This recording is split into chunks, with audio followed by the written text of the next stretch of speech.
All right, this is Dave Hunter. This is Dog Lucky. And Dave, I think the first conversation we had, you told me that you started working for a computer company in the Bay Area, but this was back. Well, what do you remember more or less what year that was? Well, it was.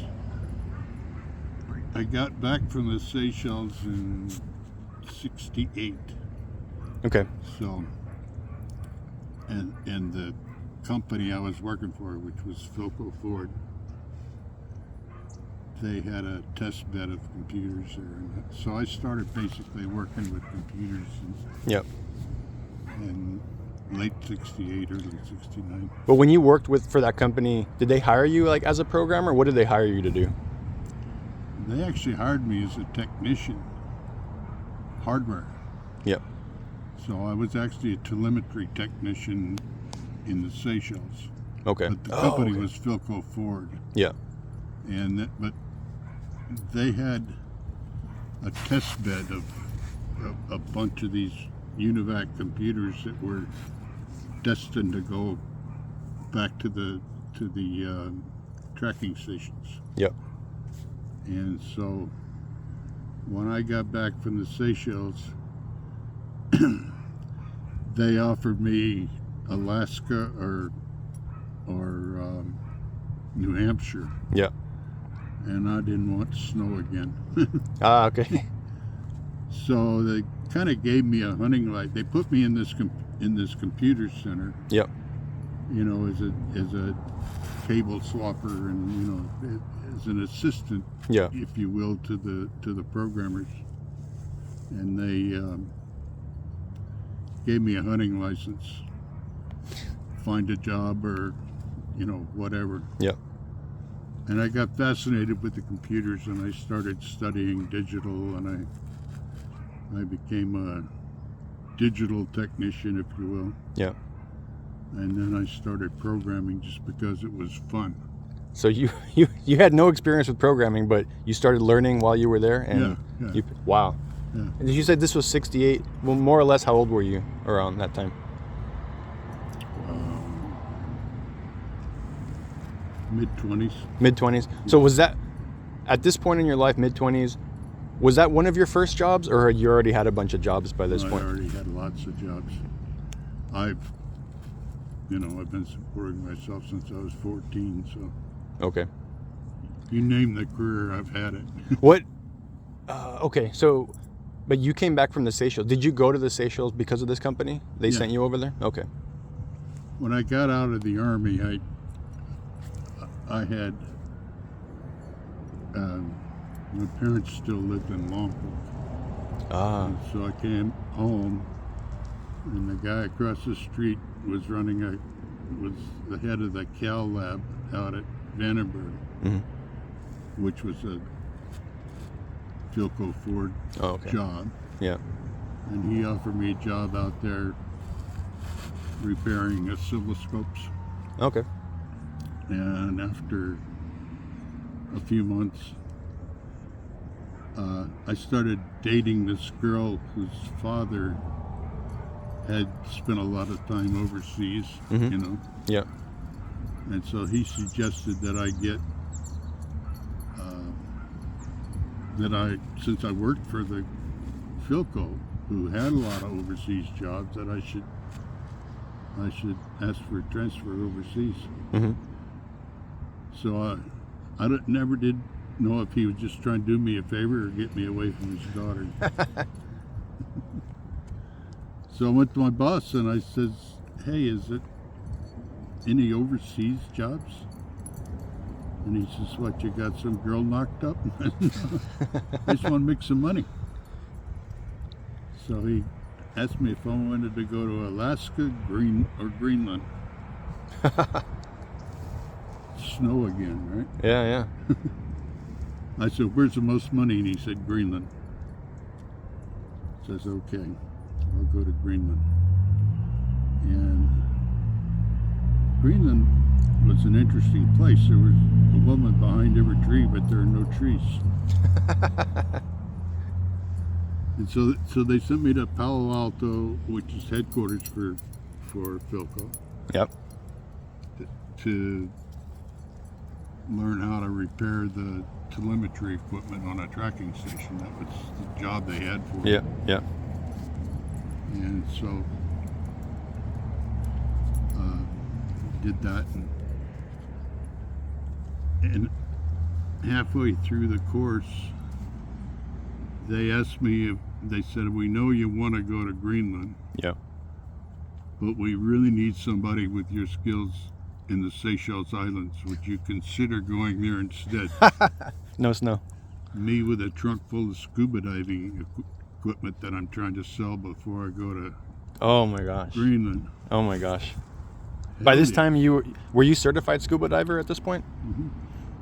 Where did you pick that up? And here in California, 'cause it's pretty cold. At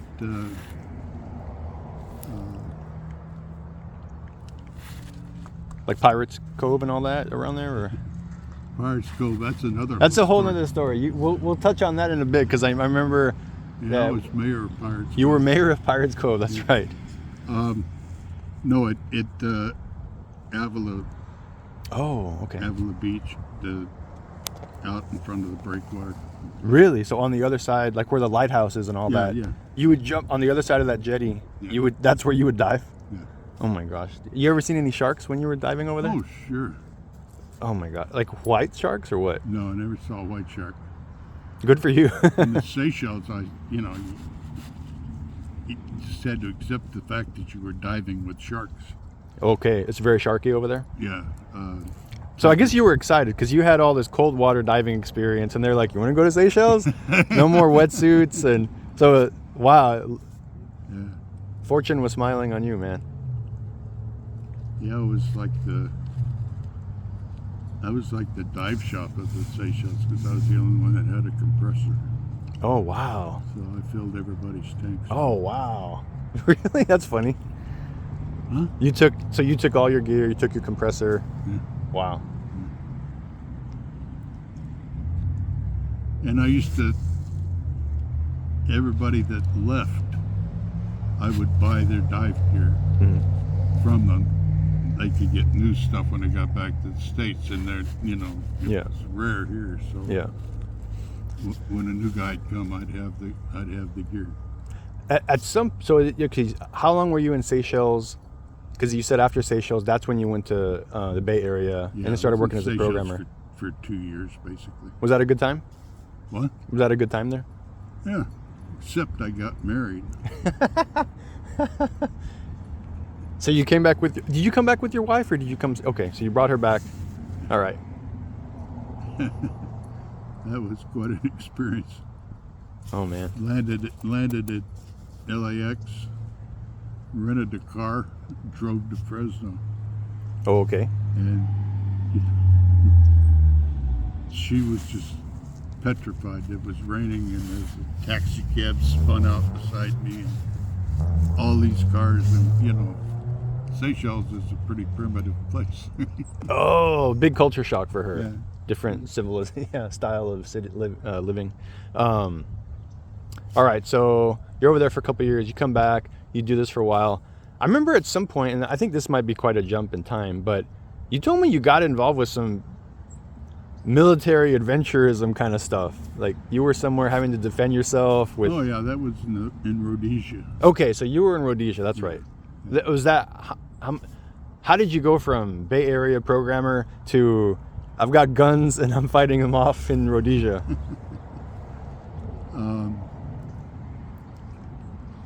I bounced through a few jobs as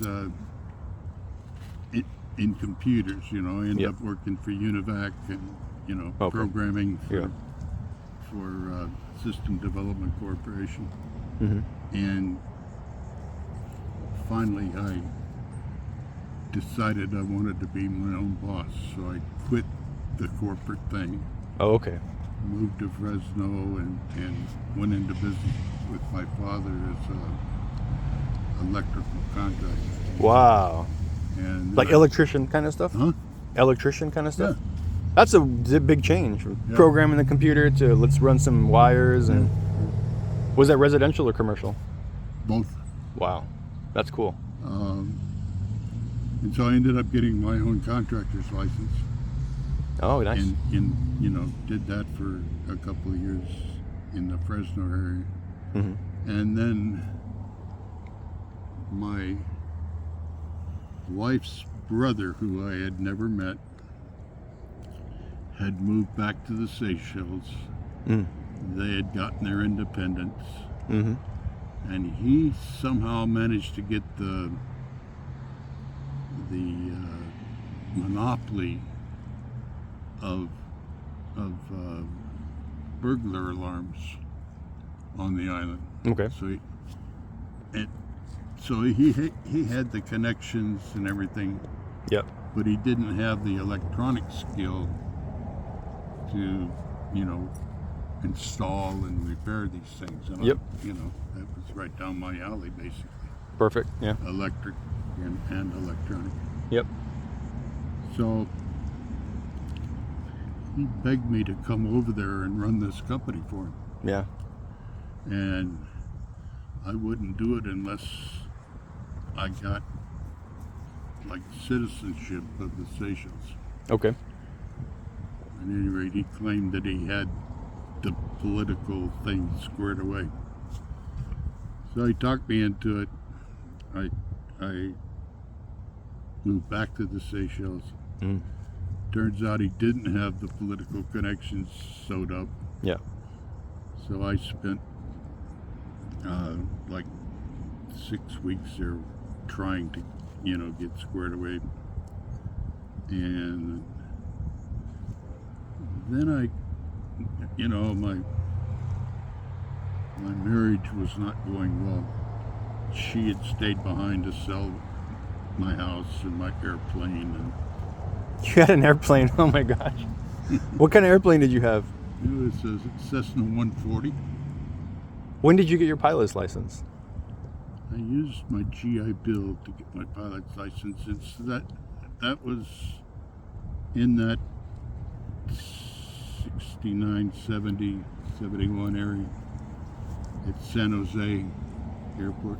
So your wife stayed back to finish loose ends, sell the business, sell the plane, do all that, and then okay. But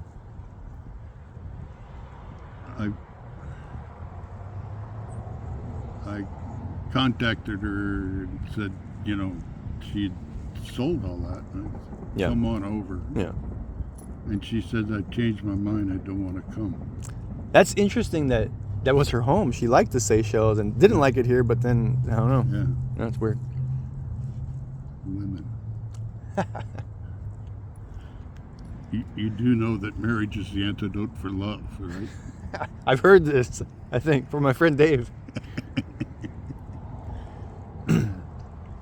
Any rate, So you're over there. I Yeah. met a stewardess, a Rhodesian airline stewardess in the Seychelles, and she would talk me into coming to visit her in Rhodesia. Okay. And so on the way back to the States, I stopped in Rhodesia, ended up getting a job as a manager on a farm. And when I first got there, I wanted to stay. I mean, I was interested in staying, but I needed a job or whatever. Mm-hmm. And I applied to this electronics company. It was called Impala Electronics. Mm-hmm. It was a subsidiary of Philips Electronics. Mm-hmm. And they had a job that sounded cool of, driving around the country fixing radios Mm-hmm. in the war zone. Yep. But In the war zone. Okay. Oh my gosh. well, the farming country in Rhodesia was the war zone at the time. So you were expected to go to different locations and see the enemy, see this side, see that side, and just kind of mind your business and fix stuff. Avoid the enemy, and every farm had a two-way radio, like a police radio. That if they got attacked, they could call the nearest police station, and the army would come. Yep. And this company had the contract to provide and service those radios. Gotcha. But when I first got there, the government wouldn't let me take the job because they were afraid I worked for the CIA. Spy, yeah. And so then, I actually got a job on one of these farms. Oh, okay. It was kind of an interesting job. I mean, I'm running the farm, but the natives that worked for the farm, they knew what to do, but they were like kids. If there wasn't a white face around to supervise them, they would play.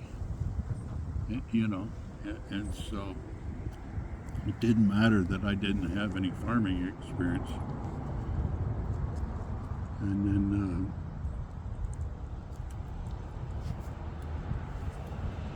I decided that farmer's life was what I wanted. I wanted to be a farmer, and they had a program that if you had 2 years experience as a farmer, they would sell you 5,000 acres at 50 cents an acre. Was this a way to encourage like settlers, basically, people to move there? Okay. And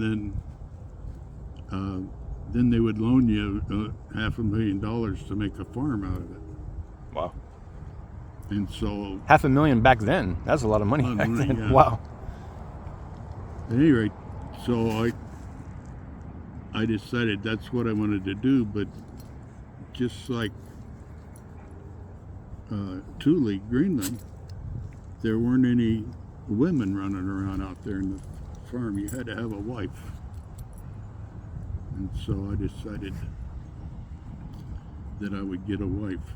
Problem is, I already had one.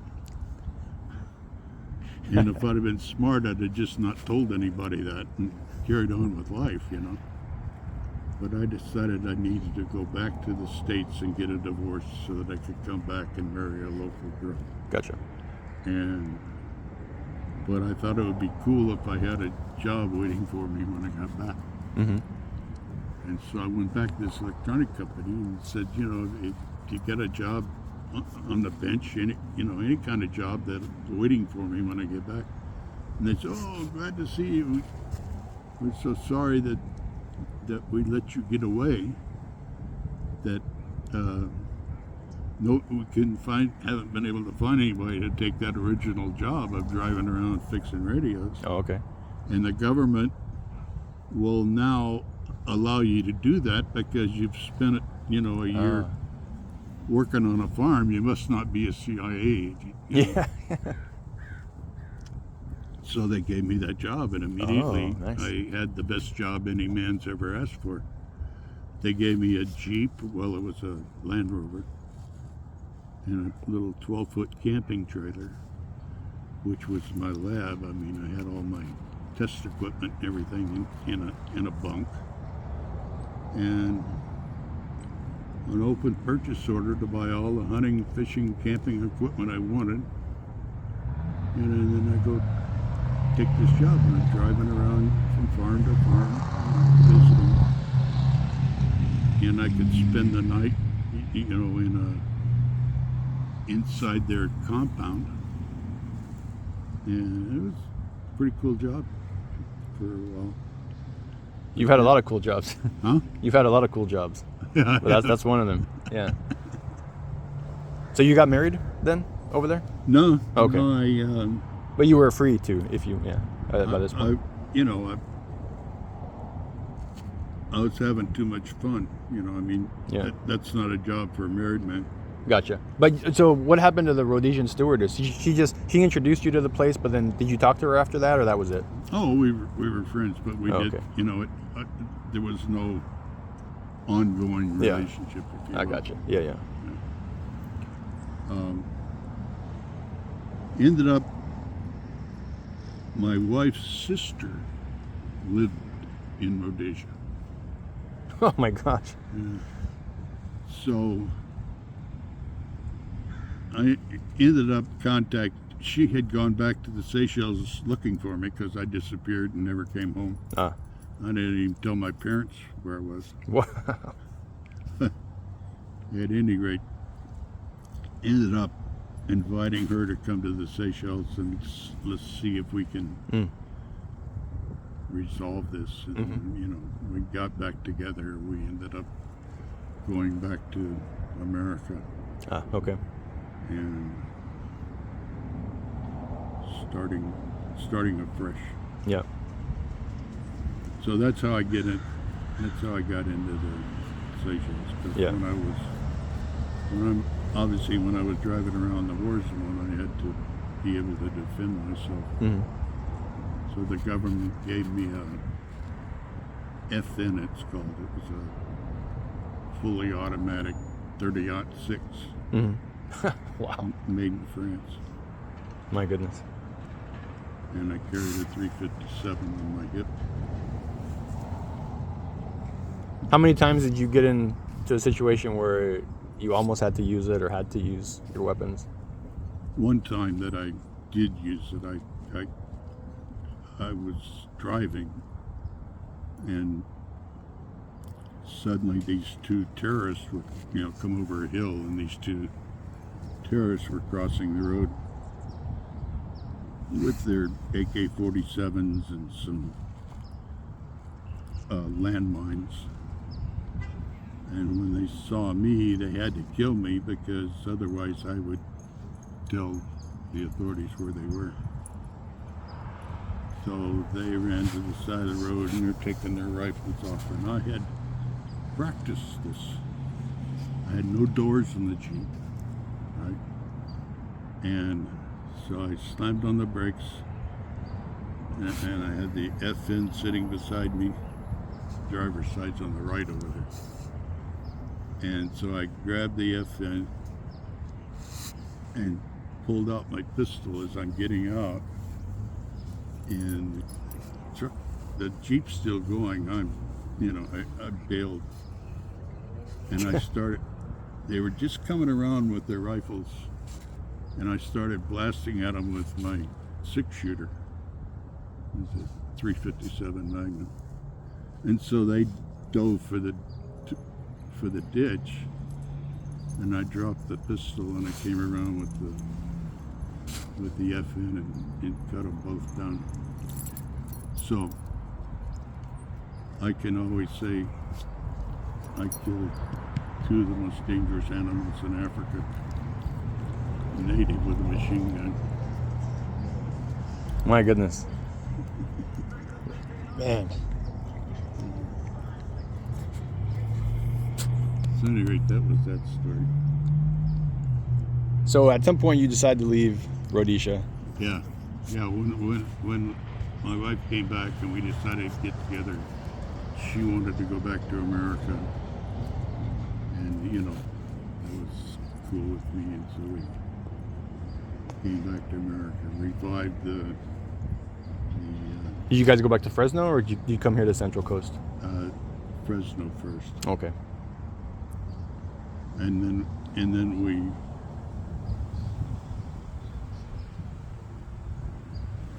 after a while we broke up again, got a divorce.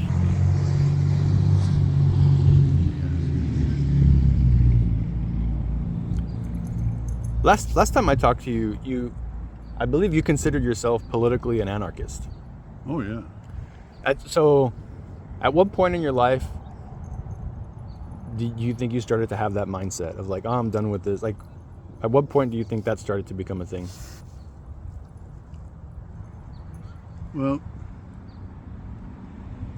when I was a kid, I was a liberal Democrat, as most kids are. And then I joined. Hang on a second. Again, and I had asked you about anarchism, and you said, I asked when Okay. when did you become? You said liberal Democrat. Started life as a liberal Democrat because my dad was in the union, and he was a Democrat. Joined the army and became kind of a patriot, and suddenly left wing didn't make any sense to me. So I, sort of changed and became a Republican. But then I finally got interested in politics, and the more I studied it, the more I realized I didn't have any use for the Democrats or the Republicans, and I became a libertarian. And How old were you around that time? Was that here in the States, or were you? yeah, it would have been early 20s. Okay. Well, wow. So all these changes happened fairly young in your life.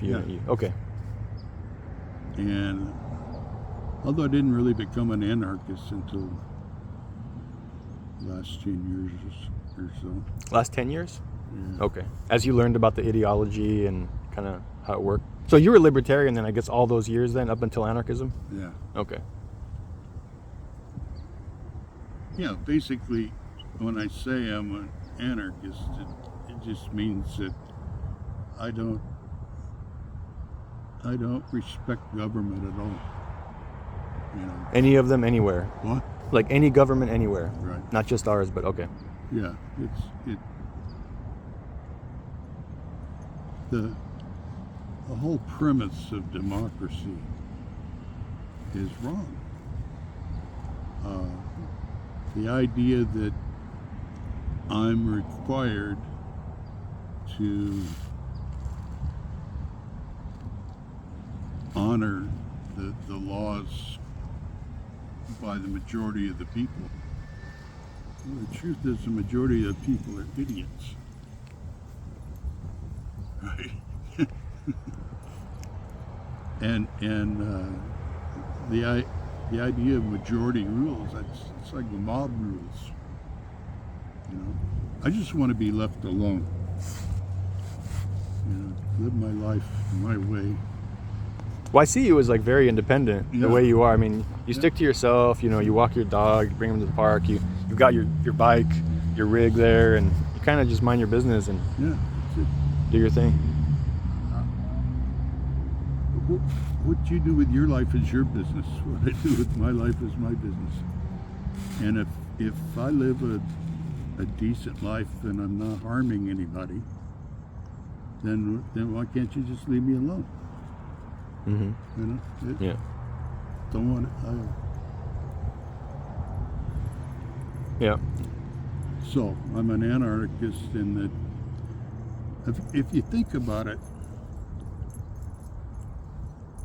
go back to the days of the Old West with the cowboys, and you had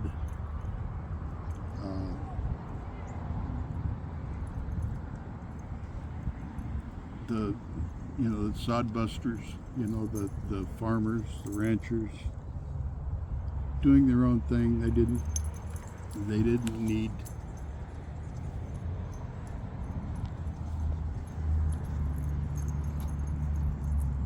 need all the rules and regulations. Mm-hmm. And they stuck together. And if the criminals came to town, what did they call them? The outlaws, right? That's the word I'm looking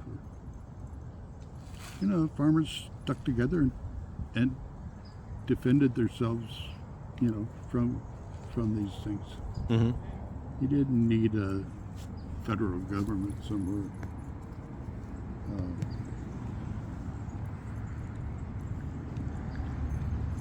Yeah.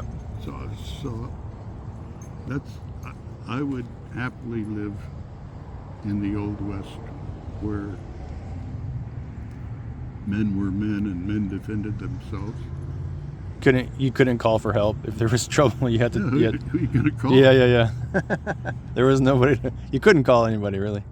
You had to stand your ground. When I lived in the mountains, when I was a cattle rancher myself. Where was that? Huh? Where was that? Where did you live in the mountains? Up above Bakersfield in the foothills. Okay. And Was that after Fresno and all that, or? oh yeah, that was later? That was much later in life. That was after being a commercial fisherman. Okay, so commercial fisherman, that was Morro Bay area? Yeah. So you Morro okay. Bay in Hawaii. Which was it first Hawaii and then Morro? First Morro Bay. You had a boat? Yeah. What kind of fish? Like Mostly rock cod. Okay. That was my hook and line rock cod. I mean, I'd go albacore fishing when they were in season. A little bit of salmon fishing, but my mainstay was rock cod. How big was your crew? Huh? How big was your crew? Just one. Just you? You'd take your boat out? Me and my old lady. Oh yeah? Cool. Yeah. How big was your boat? 38 feet. Man, gas was cheap back then. The one In Morro. in Morro Bay was 38 feet. The one in Hawaii was 65 feet. Oh my gosh. Still one-man crew? Just you? No, that was like a 5-man crew. Wow, that was a fishing business. for big tuna In Hawaii. in Hawaii. Yeah, What island did you live on? I lived on Oahu. You were married at this time? You took your wife and all that, or? No, like I said, marriage is the antidote for love. So Well, but you were married when you were doing commercial fishing here, or just a girlfriend? Oh, because you said your old lady, so you had a girlfriend. Yeah, Oh, okay. So well, you weren't we married. called her my wife. We Gotcha. were together 16 years. Oh, okay. But you weren't married. All right. We just didn't think we needed the government's permission to do that. Yeah. Wait, were you the mayor of Pirates during that period of Yeah. being? So you were living in Morro or wherever, and you were hanging out on at my boat. living on the boat that you fished on. On my boat in Morro Bay, and There in the harbor. I was fishing. I would sell my fish to Old Port Fish Market Okay. on Avila Pier, Yep. and so we'd go out for 4 or 5 days, come sell our fish, and generally we would come in because the wind came up. You know, it was nasty out, so we would go to Pirates Cove, which was a nice, safe little place to anchor. Oh my gosh. Amazing. But all these naked people on the beach, right? Yeah. For those watching, the Pirates Cove is a nudity allowed beach area. It's just accepted. And just to keep them from thinking that we were there as perverts spying on them, we just got naked too. Yeah. And occasionally people would swim out to the boat. We'd invite them aboard and have coffee. We're all sitting around naked drinking coffee. And because I was there all the time, or more often than most people, one year they decided to elect me mayor of Pirates Cove. So that was interesting. I had never been a nudist, but Well, that sounds like some fun years of fishing, living on your boat, bouncing between Morro and the ocean and Pirates. Avila was so different back then. Nothing was there. Just like a biker bar or something like that. And the pier. yeah. So what made you go to Hawaii from that point? We had an El Nino year. Okay. You know what that is? Why don't you explain for everybody? Well, El Nino is just a warm water current come up, and these huge schools of these pelagic crabs, little red crabs, came into the area, and the rockfish that I fished for, I fished for them with a hook and some bait. But with these schools of pelagic crabs, they didn't care about my bait. They look like little lobsters. So anytime they were hungry, they just opened their mouth and swallowed some lobster. So, at any rate, things were really rough trying to make a living fishing at that time. Because of that problem, the nuisance of the... Yeah. And so this guy came to town from Hawaii looking for a captain for his boat Ah.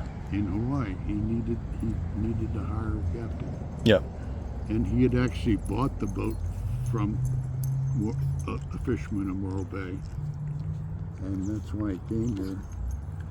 At any rate, somebody suggested me, and he came and offered me this job, running a 65-foot boat and making a lot of money in Hawaii catching tuna.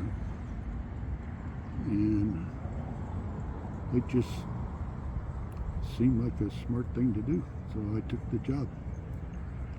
Again, left my. Did you still have your scuba gear, or did you have scuba gear at the time? I had some, but wasn't the same scuba gear. It was Yeah. different scuba gear. Were you still diving around that time? Did you still dive around that time? Yeah, diving was a major hobby of mine for a long time. So at any rate, What's it like diving on the other side of that breakwater in Avila? So on the other side, there's, like I said, you can go along that coastline up to where the lighthouse is. So is that where you explored around there? yeah. It's just like cliffs underwater, kind of like. Well, back in the '60s when I first started, it, you were going after abalone. Okay. Okay. They reintroduced the sea otters, and they ate all the abalone. The cute guy, the little cute sea otters ate them all. Okay. Yeah. Problem with the sea otters, he doesn't have a size limit. They eat whatever. Yeah. Yeah. The little one's just like a snack. Yeah. So they just wipe them out. Mm. If you go to Morro Bay, along the waterfront of Morro Bay, if you look underneath the various, what would you call it, balconies or whatever, the whole Morro Bay's built on abalone shells. I mean, it used to be a huge abalone fishing industry Wow. until they brought back the sea otters. Yep.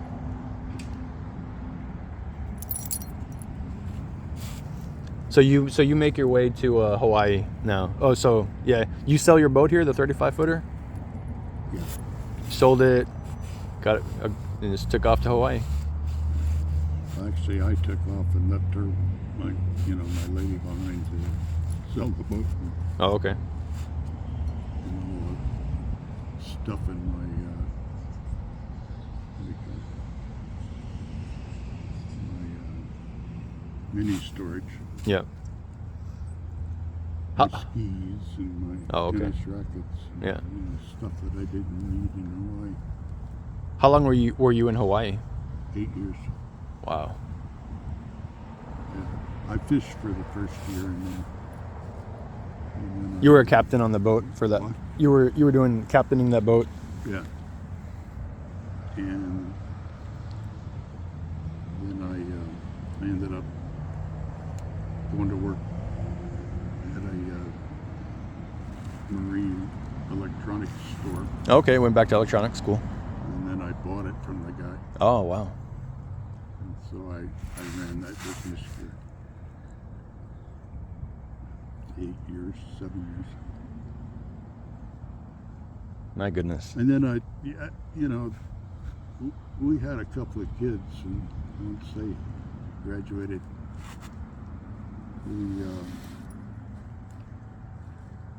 we bought a yacht, bought a sailboat, Ah.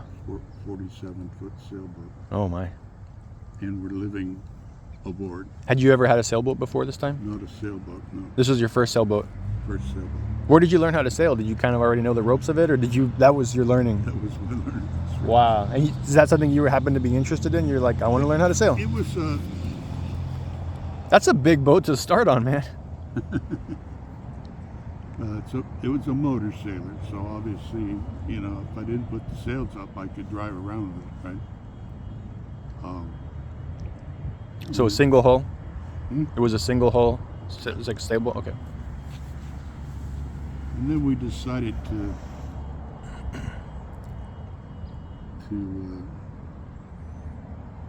sell the business and sail it around the world.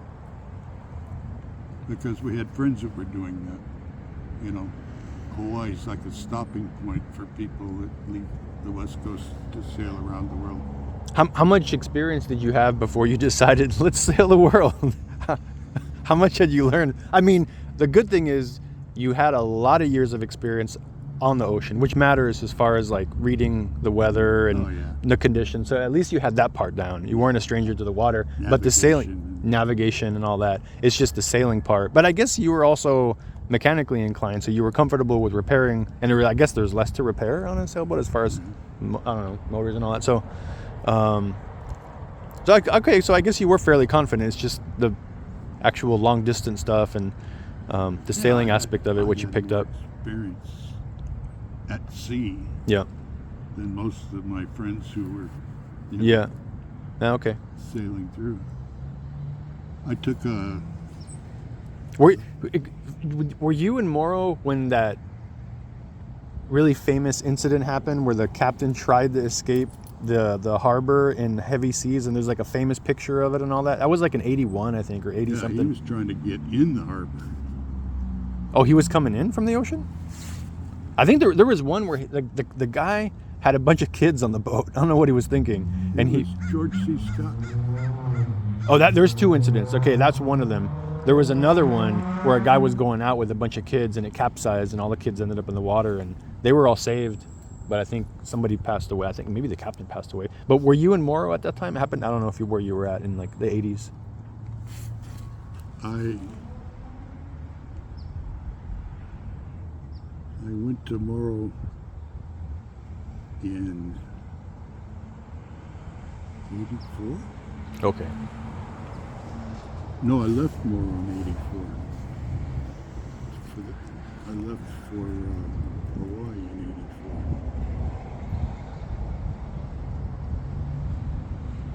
84. There's a famous picture of George C. Scott's boat. Well, he was chartered the boat. Yeah. I forget the name of the boat. Well, so you're in Hawaii. You decide. Did you do the big sailing trip then? Did you start? No. We. I spent a year getting the boat ready for. I put a new engine in it. Oh. And, you know, bunch of electronics and stuff, and I sold the business in my lady had worked in the business with me, and so I sold the business and she stayed working for them, helping transition, and I went and rebuilt my boat, put a hard Dodger on it, and got it all ready. And the closer we got to our departure date, the more I realized it was my dream and not hers. She was a hell of a sailor. I mean, a hell of a boat person. Her sea legs were awesome. You know, she was not afraid of the ocean. But she was my heel angle sensor. The boat went over past 17 degrees, her alarm went off. She couldn't handle being, you know, because in a sailboat you're going sideways. Yep. You know, you're not standing up. Yep. And you know, everything has to be gimbaled, the stove and everything. And you just had to get used to living at that angle. Yep. When you're on attack and just going for a while. And she just couldn't handle it. But she, you know, I explained to her that it couldn't go over, and even if it did go over, it would turn around and come right back up. Yeah. But I mean, it's pretty, and people don't realize when you're in that position and you feel like it's going too far, you let go of the ropes and you right immediately. It's very easy to fix. You just let air out of the sails. So any rate, one night I said, honey, we could sell this boat and move back to the mainland and get a cabin in the mountains somewhere and just retire. And she got all excited and started talking about this place in Woody above Bakersfield. Her family had a ranch up there. Ah. And she called her dad, and sure enough, we got their permission to move on. It was like 300 acres. Wow. We got permission to move there and build a house. So that's what we did. And that's how you started the cattle? That's how we didn't go there to be cattle ranchers, but once we were there, it just seemed like the thing to do. So we bought 30 head of cows and started playing rancher. Did you do dairy stuff too? Did you do dairy as well? No. Oh, okay. We used to raise dairy calves. Oh, okay.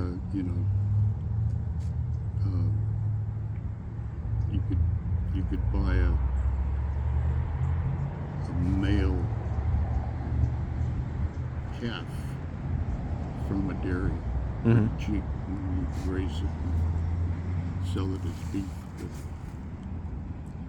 So we did all that. We had pigs and we had goats and we had chickens, and cows, rabbits. We raised rabbits. Raised all our own food. 300 acres, you said? Huh? 300 acres? So you're pretty like far away from neighbors and stuff. You couldn't. Yeah. Yeah. Not many neighbors. And then